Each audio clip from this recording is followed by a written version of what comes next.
नमस्कार, स्वागत है आपका मेट्रो सिटी में और मैं हूं आपके साथ दुर्गेश पांडे। सोनीपत के खरखौदा में मारुति सुजुकी के प्लांट की आधारशिला रखी गई। पीएम मोदी ने वर्चुअली प्लांट का शिलान्यास किया और कार्यक्रम में सीएम मनोहर लाल और डिप्टी सीएम दुष्यंत चौटाला भी मौजूद रहे और इनके साथ कई मंत्री, सांसद और विधायक भी कार्यक्रम में शामिल हुए। मारुति सुजुकी के प्लांट की आधारशिला समारोह में सीएम मनोहर लाल ने कहा कि हरियाणा के लोगों के लिए ये एक अहम दिन है और हरियाणा और खासकर खरखौदा और आसपास के लोगों के लिए ये काफी लाभदायक होगा।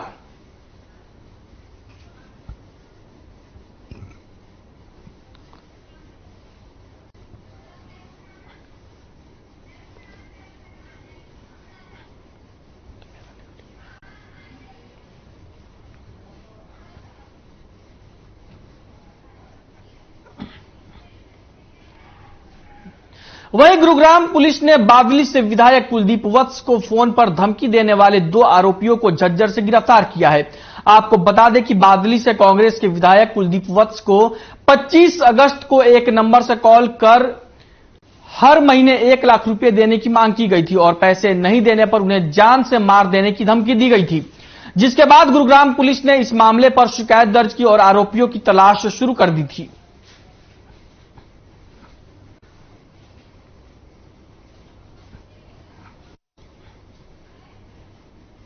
मिस्टर कुलदीप वत्स जो एमएलए बादली हैं, उनके फोन पे एक फोन करने वाले व्यक्ति ने 3 कॉल की अलग अलग नंबर से और उन्होंने उनसे 1 लाख रुपए की फिरौती की मांग की, जिनमें से 1 कॉल उन्होंने अटेंड की थी, जिसके संबंध में उन्होंने शिकायत दी और हमने डीएलएफ फेज 2 के पुलिस स्टेशन में उनका एफआईआर दर्ज करके और इन्वेस्टिगेशन हमारी क्राइम टीम 31 के इंस्पेक्टर आनंद के नेतृत्व में टीम ने काम करते हुए 48 घंटे से भी कम समय में बड़ी मेहनत और टेक्निकल इन्वेस्टिगेशन करते हुए उसमें जो शामिल 2 आरोपी थे, एक का नाम मिस्टर मंजीत और दूसरे का विक्रम है, इन दोनों ने ही ये कॉल की थी, तो उनको हमने गिरफ्तार करने में कामयाबी हासिल की। आज उनके गांव सिलाना से ही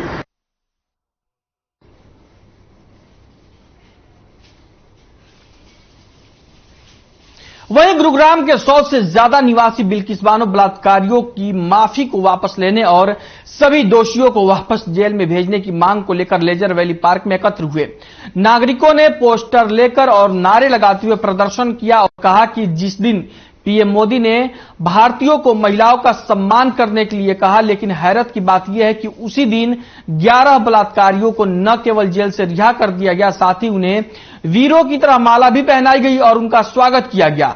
डॉक्टर सारिका वर्मा ने कहा कि प्रत्येक भारतीय महिला को न्याय मिलना चाहिए और एक सुरक्षित माहौल में उन्हें जीने का हक है। महिला की जाति, धर्म या सामाजिक तबका तय नहीं कर सकता कि ये उनके साथ न्याय होगा या अन्याय। साथ ही डॉक्टर पारुल शर्मा ने कहा कि बलात्कारियों को वापस जेल में भेजा जाए और बलात्कार के मुकदमों को फास्ट ट्रैक कोर्ट में चलाया जाए, जिससे बलात्कार की रिपोर्ट आसानी से बन सके और बलात्कार पीड़ितों को मानसिक, शारीरिक और वित्तीय सहायता और पुनर्वास भी दिया जाना चाहिए।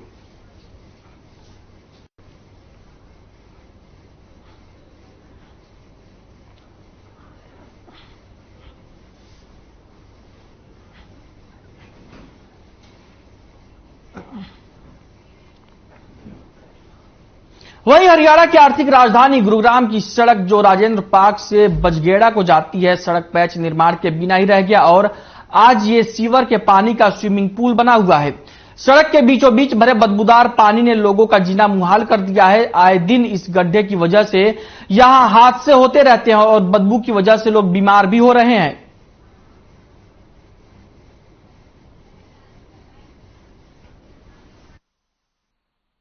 ये जो कितनी बुरी हालत है ये आपके सामने है।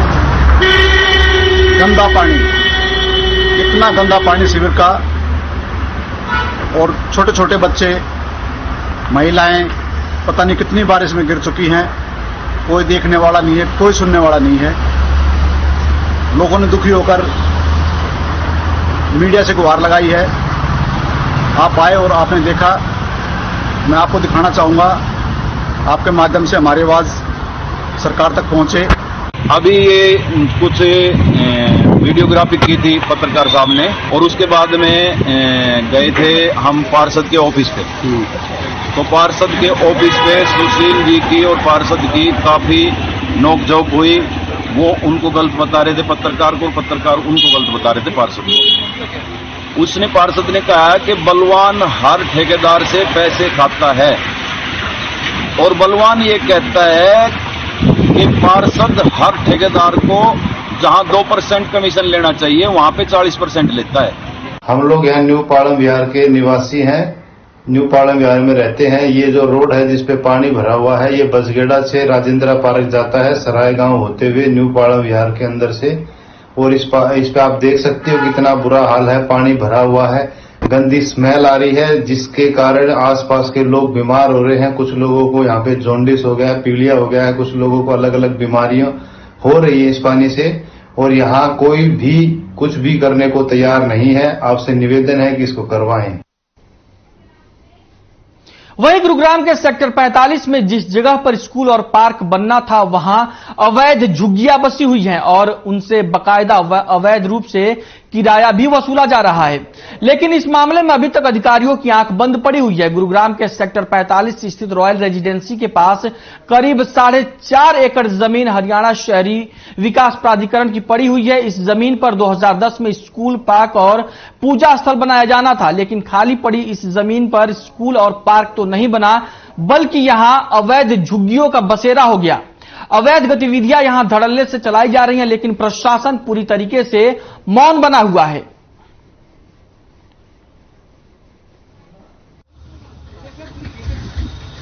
यहाँ के फ्लैट इस तरह दिए थे कि डेवलप्ड एरिया होगा, यहाँ आसपास की लोकेलिटीज में सारी सुविधाएं होंगी। लेकिन अभी जो हमारी सोसाइटी है, इसके आगे पीछे अगर आप देखें तो बिल्कुल जो है अनऑथराइज रूप से लोग रह रहे हैं। कौन रह रहा है ये कोई पता नहीं है।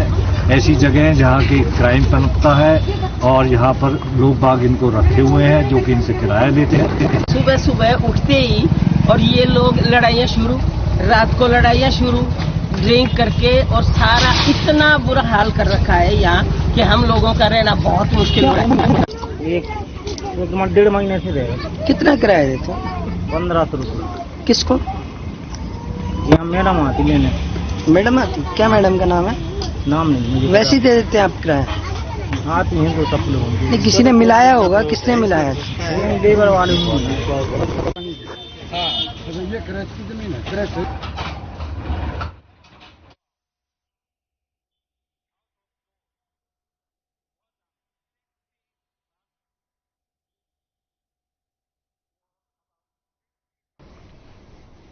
वहीं हरियाणा बीजेपी के प्रदेश अध्यक्ष ओपी धनखड़ ने प्रेस वार्ता में बताया कि पंचायती राज चुनाव और संगठनात्मक विस्तार को लेकर केवल 8 सितंबर तक 4000 बैठकें करने जा रहे हैं। इन बैठकों में करीब 1 लाख लोग शामिल होंगे और 2 और 3 सितंबर को राष्ट्रीय अध्यक्ष का हरियाणा दौरा कर देखेंगे कि मंडल स्तर पर कैसे कार्य किया जा रहा है। इसी के साथ उन्होंने कहा कि पीएम मोदी के द्वारा मारुति प्लांट का शुभारंभ करना सभी के लिए सौभाग्य की बात है। सिंबल पर चुनाव लड़ने की सवाल का जवाब देते हुए उन्होंने कहा कि इसका फैसला चुनाव समिति करेगी और इसका निर्णय चुनाव अनाउंस होने के बाद किया जाएगा। सोनाली फोगाट के मामले पर उन्होंने कहा कि हम सभी इस दुख की घड़ी में सोनाली फोगाट के परिवार के साथ हैं। सोनाली फोगाट का जाना राजनीतिक क्षति भी है। मामले में उच्च स्तरीय जांच होगी।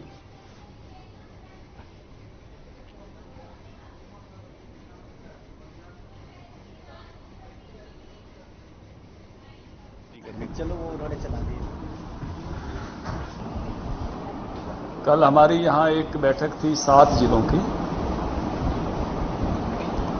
जिसमें मंडल अध्यक्ष, मंडल प्रभारी, मंडल पालक भी बुलाए थे। आने वाले कल में ऐसी 5 जिलों की बैठक रोहतक में है। 30 तारीख को 5 जिलों की बैठक गुड़गांव में है और 31 तारीख को 5 जिलों की बैठक हिसार में है। और इन बैठकों के माध्यम से हम तय कर रहे हैं कि पंचायती राज चुनाव को लेकर और अपने संगठनात्मक विस्तार को लेकर और लाभार्थियों को सरकार की योजनाओं का लाभ मिले, इन 3 मुद्दों को लेकर 4000 बैठकें मैं तो छोटी सी बात करनी थी, लाइव जितनी बड़ी। हरियाणा के डीजीपी पीके अग्रवाल ने पानीपत में क्राइम और प्रशासनिक मामलों से संबंधित एक बैठक का आयोजन किया। पीके अग्रवाल ने सोनाली फोगाट के हत्याकांड पर कहा कि हरियाणा पुलिस लगातार गोवा पुलिस के उच्च अधिकारियों के साथ संपर्क में है और इस मामले में हरियाणा पुलिस गोवा पुलिस की हर संभव मदद करेगी। डीजीपी ने कहा कि हिसार में सोनाली फोगाट के फार्म हाउस से चोरी की शिकायत दर्ज हुई है, जिस पर स्थानीय पुलिस गंभीरता से जांच कर रही है। हरियाणा में बढ़ रहे असंगठित अपराध और जेल के अंदर से ऑपरेट हो रहे अपराधों पर डीजीपी ने कहा कि इन मामलों की लगातार मॉनिटरिंग की जा रही है और किसी भी गैंग को पनपने नहीं दिया जाएगा।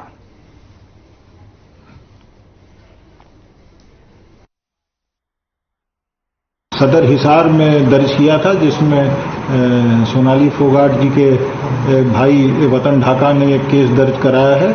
नहीं, ऐसा है कि जो भी इस तरह के संगठित अपराध के मामले हैं उनको पुलिस ने बहुत ही चुनौती के तौर पे स्वीकारा है और उसे शीघ्र अतिशीघ्र सुलझाया है।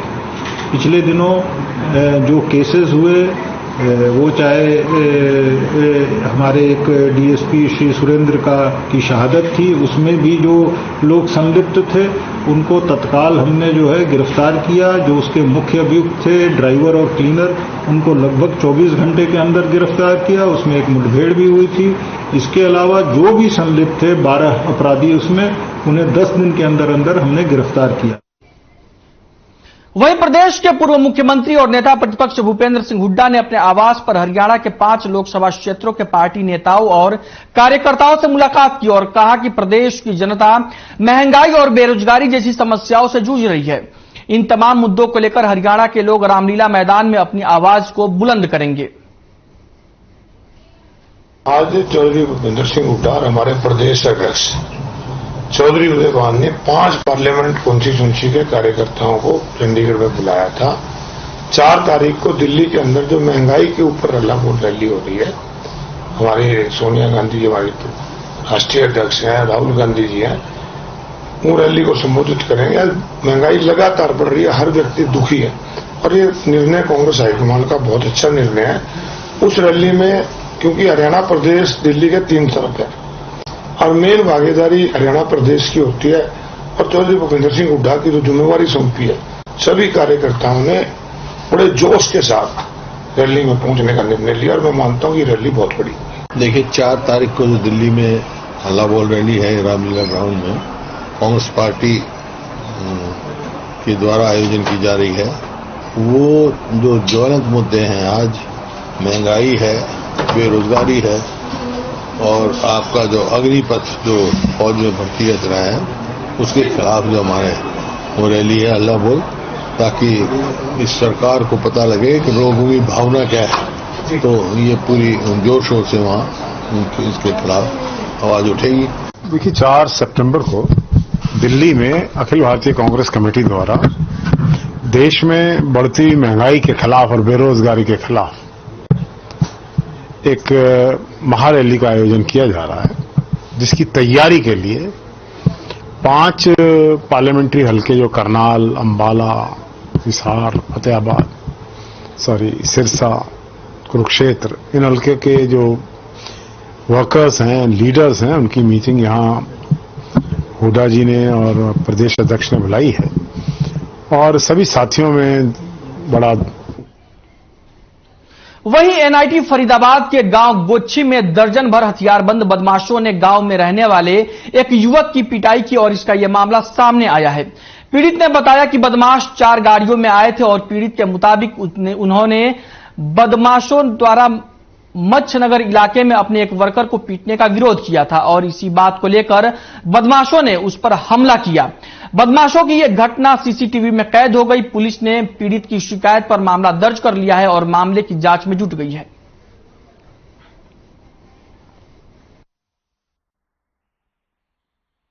मुझे कुछ नहीं, 7 कार्ड घर गोली, इससे मेरी फोन में बात हुई थी, करा मैं हार में क्या आ जा, मैं सोचा वैसी बात करने आएगा तो 3-4 गाड़ियों में ऐसे भर के, एक बलेनो से सेफ्टी, 2 गाड़ी पीछे खड़ी थी, वो पता नहीं कौन सी थी, तो वहाँ 8-10 लड़के उतरे, उनका हथियार थे, पिस्टल वगैरह और लोहे की रोड थी, हथौड़े थे उतरते मेरी छाती में पिस्टल लगाई, एक ने फिर हथौड़े से वार करना चालू कर दिया। जैसे यहाँ और पब्लिक भी भगी, उन्होंने हवाई फायरिंग कर दी। तो मेरे किसी ने बचाया नहीं, मैं गली में भगा, छूट कर रहे तो मैं फिर गली में घेर लिया, गली में घेर डाल के फिर। वहीं झज्जर गुरुकुल में हरियाणा मलखांब टीम में खिलाड़ियों के चयन के लिए प्रतियोगिता का आयोजन किया गया, जिसके तहत जिले के 6 लड़कों और 6 लड़कियों का हरियाणा मलखंब टीम में चयन किया गया। इस मौके पर भारतीय तैराकी संघ के सह सचिव, हरियाणा ओलंपिक संघ के सह सचिव, हरियाणा तैराकी संघ के महासचिव अनिल खत्री और फुटबॉल खिलाड़ी सुरेश जून ने शिरकत की और हरियाणा मलखंब टीम के लिए खिलाड़ियों का चयन किया। खिलाड़ियों के चयन पर अनिल खत्री ने कहा कि इस बार कॉमनवेल्थ गेम्स में हरियाणा के खिलाड़ियों ने शानदार प्रदर्शन करते हुए मेडल जीते हैं, जिसको लेकर युवाओं में खासा उत्साह है और देश युवा खेलों की तरफ आकर्षित हो रहा है। प्रदेश के सीएम मनोहर लाल और पीएम नरेंद्र मोदी ने मलखान जैसे परंपरागत खेलों को भी बढ़ावा देने का काम किया है। इन खेलों में जो भी खिलाड़ी मेडल जीतेंगे उन्हें सम्मान राशि भी दी जाएगी। 6 लड़के और 6 लड़कियां सेलेक्ट हुई हैं, जिसमें 2 कोच और 1 मैनेजर जाएगा नेशनल गेम्स में।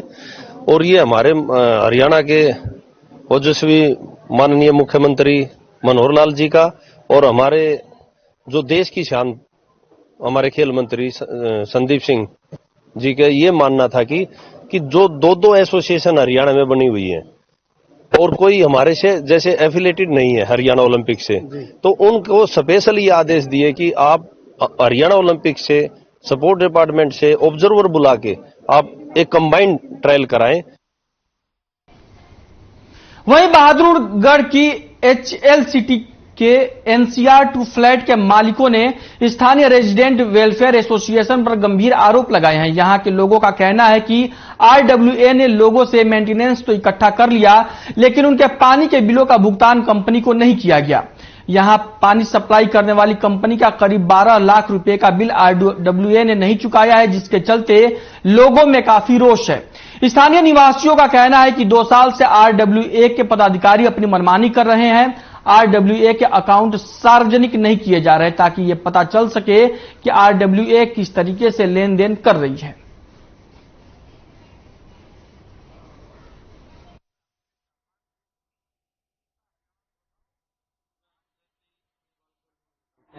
मैं एक साउंड सुनता हूँ तो साउंड में कुछ लोग इकट्ठे होकर 11-12 की संख्या रही होगी, जो RWA को गाली देते हुए RWA चोर है ये कहते हुए नारे लगाते हुए निकल रहे थे। ये काफी दिनों से ये चला हुआ था कि भाई हिसाब दे दो। हमने हिसाब देने के लिए कभी मना नहीं किया, लेकिन ये वो लोग हैं जो मेंटेनेंस नहीं देते और कुछ लोग इनमें से ऐसे हैं जो इनको यहाँ हमारे RWA वालों को भड़काते रहते हैं। जागलन है और मैं NCR 2 का निवासी हूँ। यहाँ के जो जितने भी NCR 2 के निवासी इकट्ठा हुए हैं वो इसलिए इकट्ठा हुए हैं क्योंकि जो RWA की व्यवस्था है वो बहुत खराब है, पारदर्शिता का अभाव है, बिजली का पानी का बिल टाइम पर जमा नहीं हो रहा है। HL वाले बोलते हैं कि RWA से NOC लाओ, RWA वाले बोलते हैं HL से NOC लाओ।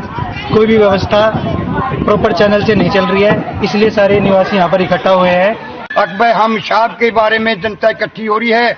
2 साल से कोई हिसाब नहीं है, कोई पानी का बिल नहीं भरा जा रहा है, अत्याचार कराया जा रहा है, तानाशाही चल रही है।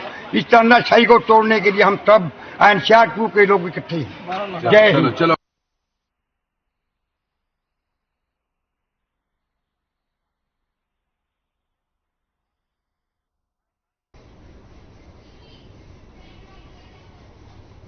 वहीं बल्लभगढ़ के सोनापुल के नीचे एक तेज रफ्तार ट्रक से कुचलकर एक 9 साल के मासूम बच्चे की मौत हो गई। हादसा तब हुआ जब 9 साल का आकाश के परिजन छोटी ESIC हॉस्पिटल से आकाश को वापस लेकर लौट रहे थे। इसी समय एक तेज रफ्तार ट्रक ने सोनापुल के टी पॉइंट पर उन्हें टक्कर मार दी, जिसके बाद पूरा परिवार बेहोश हो गया। परिजन किसी तरह से बच्चे को लेकर बल्लभगढ़ के सरकारी अस्पताल में पहुंचे, जहां पर बच्चे की उपचार के दौरान मौत हो गई।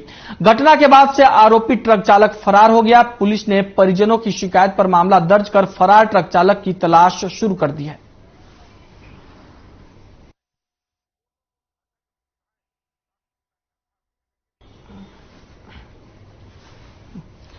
बल्लभगढ़ में सोना पुल के नीचे एक दर्दनाक हादसा हो गया जिसमें एक 9 साल के बच्चे की जान चली गई। दरअसल एक तेज रफ्तार ट्रक ने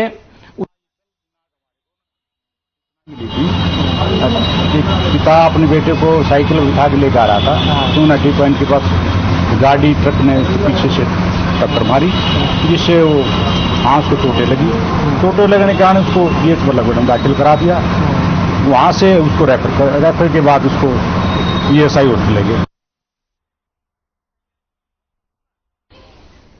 बल्लभगढ़ में सोहना पुल के नीचे एक तेज रफ्तार ट्रक ने एक 9 साल के बच्चे की जान ले ली। दरअसल तेज रफ्तार ट्रक की चपेट में बच्चा आ गया और इस दौरान ट्रक ने बच्चे को कुचल दिया। वहीं जब उसे उपचार के लिए सरकारी हॉस्पिटल में ले जाया गया, वहां पर इलाज के दौरान बच्चे की मौत हो गई।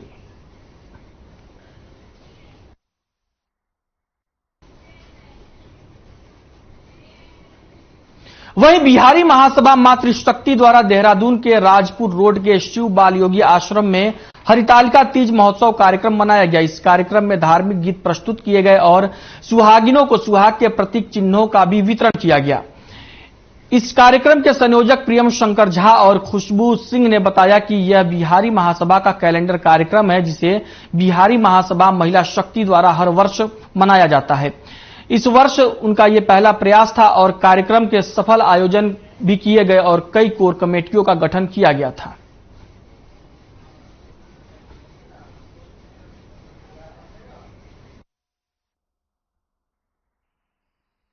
ये हरितालिका तीज जो है पार्वती जी ने शुरू किया था। वो अपने पति के लिए ये मनाई थी, शिव जी के लिए। इसी व्रत को करके उन्होंने शिव जी को पाया था। इसीलिए मान्यता है हम लोग भी अपने पति की लंबी उम्र के लिए हरितालिका तीज मनाते हैं। ये बिहार, हरियाणा और पंजाब में भी मनाया जाता है और हमारे बिहार में निर्जला रह के इस व्रत को मनाया जाता है। इसमें ये एक तो खासियत ये है कि हम लोग इसका निर्जला करते हैं, पूरा 24 व्रत आता है इसमें। और पार्वती जी इस दिन अपने घर से चली गई थी जंगल में और उन्होंने काफी कठिन तपस्या की थी और उन्होंने निर्जला निराहार रह करके शंकर भगवान की पूजा की। उनसे प्रार्थना की कि पति के रूप में उनको मिले, तो उन्होंने उनकी प्रार्थना स्वीकार की और पार्वती जी को स्वीकार किया। इसलिए हम लोग ये त्योहार मनाते हैं कि हम लोग भी अपने पति के साथ अच्छे ढंग से रहें और हम लोग का परिवार सुखी संपन्न रहे। हरतालिका तीज शिव पार्वती का विवाह के आज के दिन, जब वो पार्वती वो की थी, जब विष्णु भगवान से उनके पिता जो थे हिमालय, तो उन्होंने शादी जब करने के लिए विष्णु से किया था, तो वो तपस्या करके और जंगल में चली गई थी। हाँ, जंगल चली गई थी और शिव को अपने पति के रूप में स्वीकार की थी और शिव जी इसी व्रत से प्रभावित होकर के और उन्होंने यह उनको स्वीकार किया अर्धांगिनी के रूप में। इसीलिए हम सारी बिहार की महिलाएं ये व्रत रखते हैं और उनसे वरदान मांगना चाहते हैं कि हम दोनों की जोड़ियां भी ऐसी बना करके भगवती पार्वती की तरह अमर करें।